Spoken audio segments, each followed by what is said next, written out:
This week we took a look at an old skill and brought it up to speed using a new approach to dividing whole numbers called the standard algorithm, or what is kind of known amongst us adults as long division.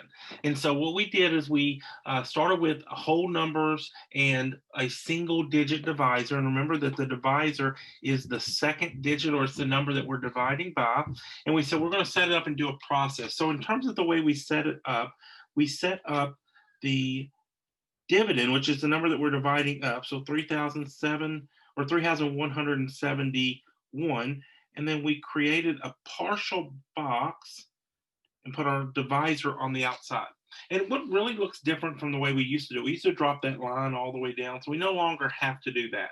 So we take our problem, we set it up, and then off to the side, I'm going to go ahead and just write the steps down, but you don't need to write this down. I just want to, and I'll put it in red because we don't need to write this down. But just a reminder of as to what we're doing in terms of that process. So we talked that there's really a looping process at work here. So the first step is we're going to divide, then we find ourselves multiplying. And in fact, through this process, we begin to see the relationship or the closeness between these two operations. Then after we multiply, we're going to subtract. Then we will check the difference and then drop a digit. And then fifth, we will repeat the process. And so with this problem, what we're going to start off doing, and I'm going to use a highlighter to kind of point where our eyes need to be looking in the problem at all times. We're going to begin with the 3. And with the 3, we're going to ask ourselves the question of how many groups of 4 can we get out of 3? And really, we can't. I mean, if we have 3 cookies, can we have a group of 4? And it would be no, not a whole group anyway. So then we're going to step one space to the right, and instead of 3, we're going to look at 31, and then ask ourselves that question of how many groups can we of 4 can we get out of 31. And this is where the division in step 1 comes to play. And so I know that I can get 7 groups of 4 out of 31. Then I'm going to take the 7 and multiply the 7 times the 4, and I'll get 28. And this is one of those where I have been talking about the importance of the basic facts. You're going to see these basic facts show up throughout division and even multiplication from last week. So once we've multiplied, then we're going to subtract. So we'll subtract the 28 minus the 31 that we were focused on. We would get a difference of 3. At this point, we're on step 4. We're going to check. And what we mean by check is we're going to compare the 3 that was our difference with the divisor of 4 and make sure that the difference is less than 4. If the difference is the same or greater than the divisor, we need to take another group out in our quotient that's forming on the top line. But it's not. Then we're free to drop a digit, 37. And now our new focus is the 3 and the 7 that come together to make the 37. And again, now we go back to the top and we're going to ask ourselves that question: how many groups of 4 can we get out of 37? And I know that 9 times 4 is 36, so I can take 9 groups out, multiply that. 9 times 4 is 36. Now I subtract. My difference is 1. I'm going to check to make sure 1 is less than 4. It is. Then I drop the next digit, and then I just continue that loop, and I'm repeating that process. I'm now eyeballing, or I'm focusing on 11. How many groups of 4 can I get out of 11? I can get 2 groups of 4, which is 2 times 4 is 8. Subtract, and then I get a difference of 3, which is less than 4. Now it's time to drop another digit, but I don't have anything to drop. So we will stop right there and bring the 3 up as our remainder. And so our final quotient is 792 with a remainder of 3. And so unlike the chunking method, the quotient would have started to form over on the right side, our quotient forms neatly on the top, already put together. So our answer would be to 3,171 divided by 4, it would be, we would have 792 groups of 4 with a remainder of 3.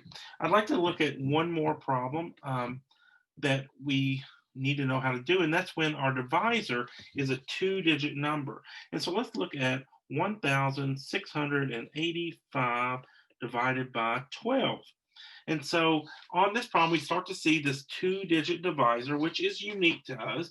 And I'll show you an extra step that we can take to make sure that we set ourselves up to be successful. So the first step, as last time, is I want to take and create a standard algorithm. So it's the partial box with the dividend on the inside, meaning the number we're going to be dividing up, and the size of groups or the divisor, it goes on the outside. Once again, I begin the problem looking at 12 into 1, which cannot happen. So I'm going to take 12 into 16. So in this problem, I'm going to demonstrate how I might use a back bank to help me guide the process because I don't know my 12s the same way that I know my 4s from the first problem. So I'm going to go 1 times 12 equals 12. And what I'm looking for is a number that is close to 16 without going over. Now, what I recognize just in my first fact that I could take one group of 12 out, and that's as close as I can get to 16 without going over. I play it safe all the time. I know that the answer is 1, but I'm going to go ahead and go 2 times 12 is 24, and I do know two groups of 12 would be too many. I'm going to place my 1 above the 6, and I'm going to take one group of 12 out, which means I need to take 1 times 12. 1 times 12, it's always multiplying that top number by the divisor. 1 times 12 gives me 12. Then I move into the subtract phase of what I'm doing. So I'm going to, oops, so sorry, my eraser was too big there. I'm going to take the 16 and subtract 12 from it, and I will have a difference of 4. I quickly check to make sure 4 is less than 12. It definitely is. And I'm going to drop the 8. And now I'm going to focus on 48. How many groups of 12 would come out of 48? Well, I need to take a look at my facts. And right now I'm at 2 times 12 is 24. So I need to keep going a little bit. So I'm going to say 3 times 12 is 36. I'm getting closer, but I'm not quite there. 4 times 12 is 48.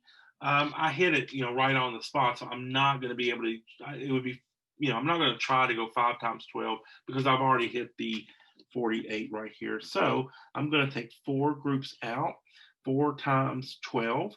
That's what I'm doing. I'm multiplying that 4 times the 12 gives me the 48. Then I subtract.